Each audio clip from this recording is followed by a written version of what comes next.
we're back with another tutorial. In the last episode, we created the Patrol AI behavior tree branch for our enemies. And if we go to AI and open up BT_enemy, we can see that here. Today, we're going to build the other side. So let's start by plugging in this sequence here from one of the earlier episodes. So now when our enemy sees us, it will move on to this sequence. You can see here that I've got a variable left over from testing this out. So just delete that and start from scratch. So one of the first things I'd like to do here, because often when we are building in any normal blueprint, we can get a print string. And that's awesome for testing anything. We can literally put a print string at every point in this execution branch to see when something's failing. But when it comes to behavior trees, we don't have that immediate access. So let's create a task specifically for testing. And once again, I've left something over for testing. Sorry about that. Let's right click on any of these tasks, say get location, and duplicate. And we will call this task print string. Opening that task up, we'll clear everything except the finish execute and the event receive execute AI. We'll also get rid of this variable. And all this is going to do is make a print string. But I don't like print strings just saying hello, as you probably already noticed. I want print strings to give me at least at the very, very minimum a number. So let's right click on this string and promote that to a variable. We're going to call this variable print string. And we're going to make it exposed by clicking on that eyeball so it's public and we can access it from outside this blueprint. Compile and save that. Let's go back over to the behavior tree, and if you're on the blackboard, you can just switch between the two here, and let's go and get our new task, print string. And here you can see that the print string text can be edited from here. So let's plug that in there, and we won't test that just immediately. So we'll leave that there. The first thing I want the enemy to do is play a sound. Notify me without a print string, because the print string is just for us, that it's detected me. So we can drag off of there and type in play sound. Now we don't have a sound library other than the ones we have for weapons, but luckily there is a sound which will do the job. So if we click on this and come up to the sound to play, and we type in grenade, come down to grenade launcher warning cue and hit play. That kind of sounds like an enemy notified that it can see us. So we'll put that there. So this print string and this sound will play. And then because we don't want it to happen immediately, we want the player to have a chance to react to the enemy finding us. We'll type in wait. And the sound is probably only about a second long. So type in 1 there, and that's what's going to play once the enemy sees us. The problem with this at the moment is that this sequence is just going to repeat itself. So if we put a move to at the end of this, which is going to be the next step, and then we set that move to the player,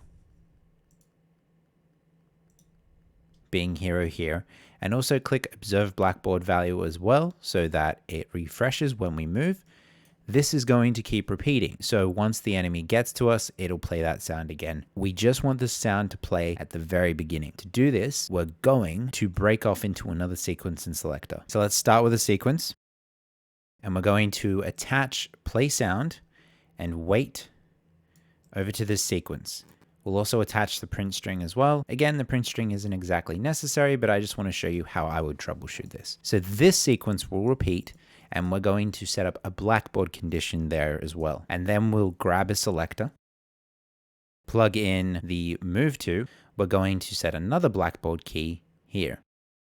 So let's go and get some of those blackboard keys now. The first one you've already seen. Let's go over to blackboard.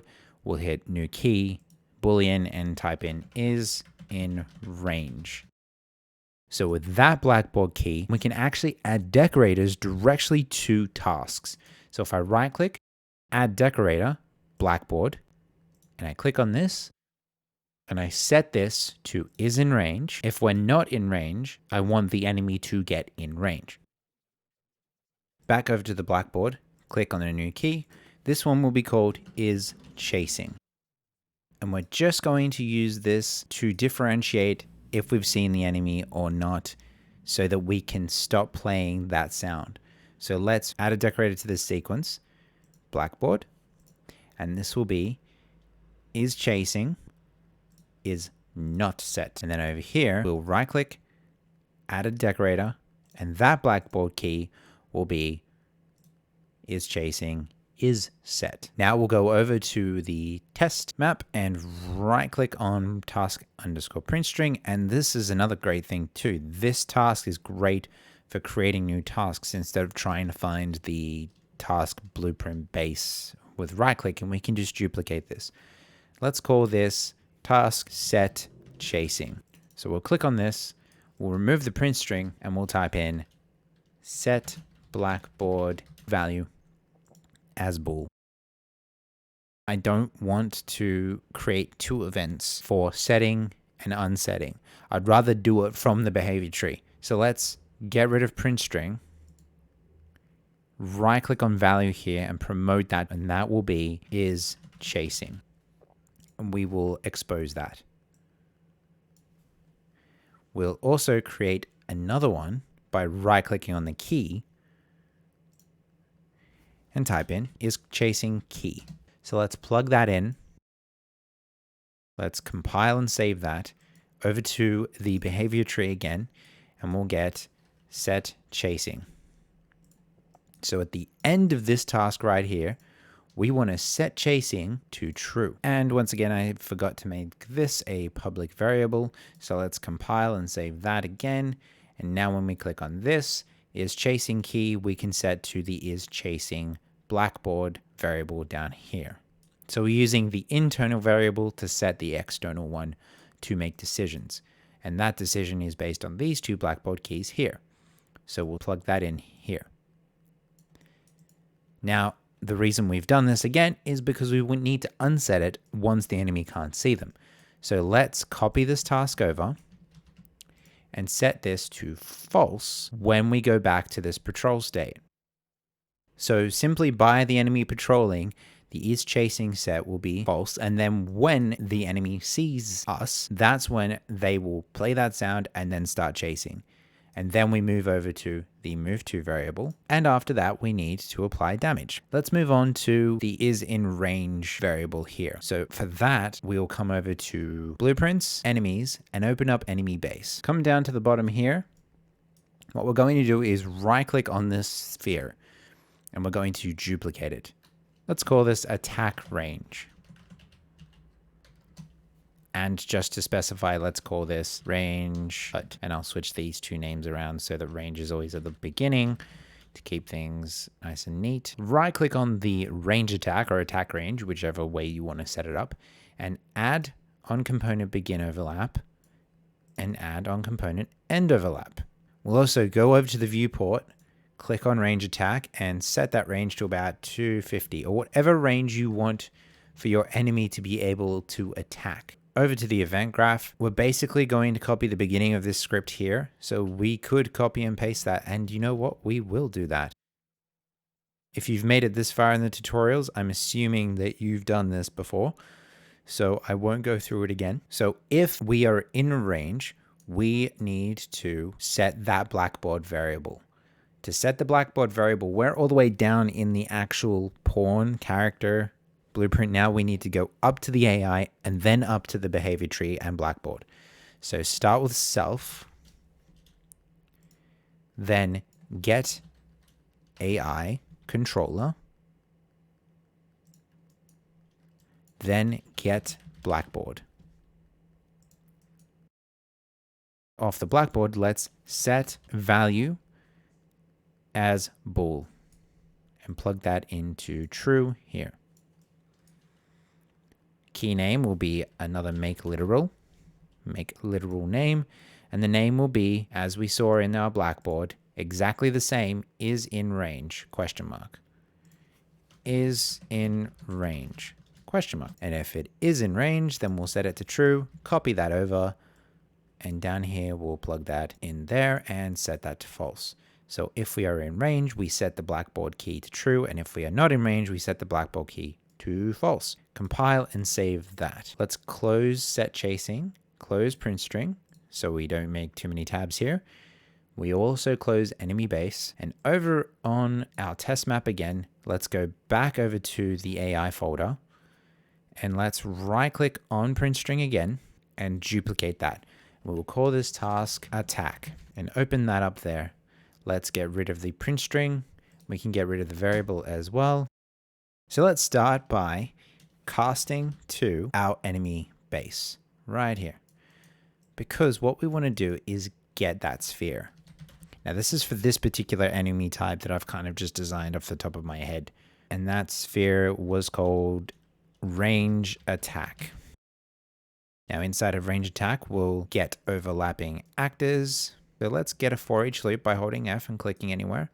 We'll plug this casting in and plug that array into the for each loop. And for every enemy that's in here, let's also filter that enemy by hero. So we only want to attack the hero at this point. For every hero that's in here, we will affect health. We'll type in the damage to 10 at the moment, but we could turn this into a variable later on. And then at completed, we want to finish execute, not after effect health. So that's the basic damage script. Let's compile and save that. Back to the behavior tree. Let's drag out over here and get attack. Now we'll right click on this, add a decorator, blackboard, and that will be is in range, is set. Let's actually turn this into a sequence, because otherwise this is going to fire like crazy.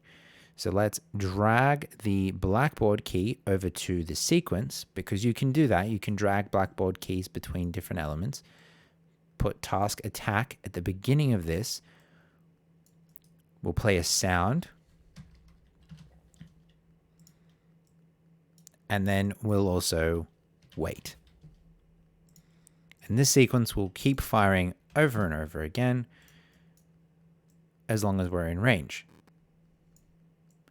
The sound will play. There's actually a knife kit here.